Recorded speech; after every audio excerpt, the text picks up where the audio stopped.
2020 भगवान जगन्नाथ रथ यात्रा। ओम नमो नारायणाय, ओम नमो भगवते वासुदेवाय। द्वापर युग के बाद भगवान कृष्ण पुरी में निवास करने लगे और बन गए जग के नाथ अर्थात जगन्नाथ। पुरी का जगन्नाथ धाम चारों धामों में से एक है। यहाँ भगवान जगन्नाथ बड़े भाई बलभद्र और अपनी बहन सुभद्रा के साथ विराजते हैं।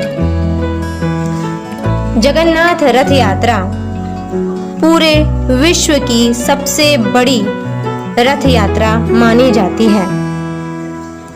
जगन्नाथ रथ यात्रा देश के साथ साथ उड़ीसा में सबसे बहुप्रतीक्षित त्योहारों में से एक है। यह भगवान जगन्नाथ यानी भगवान कृष्ण, उनकी बहन देवी सुभद्रा और उनके बड़े भाई भगवान बलभद्र को समर्पित है। आमतौर पर इसे रथ महोत्सव या गुंडीचा यात्रा के रूप में जाना जाता है। यह प्रतिवर्ष आषाढ़ मास की द्वितीय तिथि को मनाया जाता है।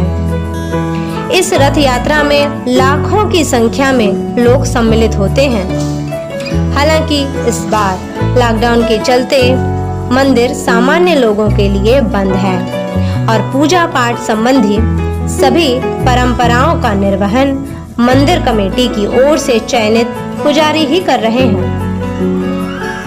रथ यात्रा एक ऐसा पर्व है जिसमें भगवान जगन्नाथ स्वयं चलकर अपने भक्तों के बीच में उन्हें दर्शन प्रदान करने जाते हैं और उनके सुख दुख में सहभागी होते हैं। ऐसा शास्त्रों व पुराणों में बताया गया है। स्कंद पुराण में स्पष्ट रूप से कहा गया है कि जो भी व्यक्ति रथ यात्रा में शामिल होकर गुंडीचा नगर तक जाता है वह जन्म और मृत्यु चक्र से मुक्त हो जाता है। उसे मोक्ष की प्राप्ति होती है। मान्यता है कि श्री कृष्ण व बलराम ने देवी सुभद्रा की द्वारिका भ्रमण की इच्छा पूर्ण करने के उद्देश्य से अलग अलग रथों में बैठकर रथ यात्रा निकाली थी। तब से ही देवी सुभद्रा की नगर भ्रमण की स्मृति में प्रतिवर्ष पुरी में यह रथ यात्रा आयोजित की जाती है।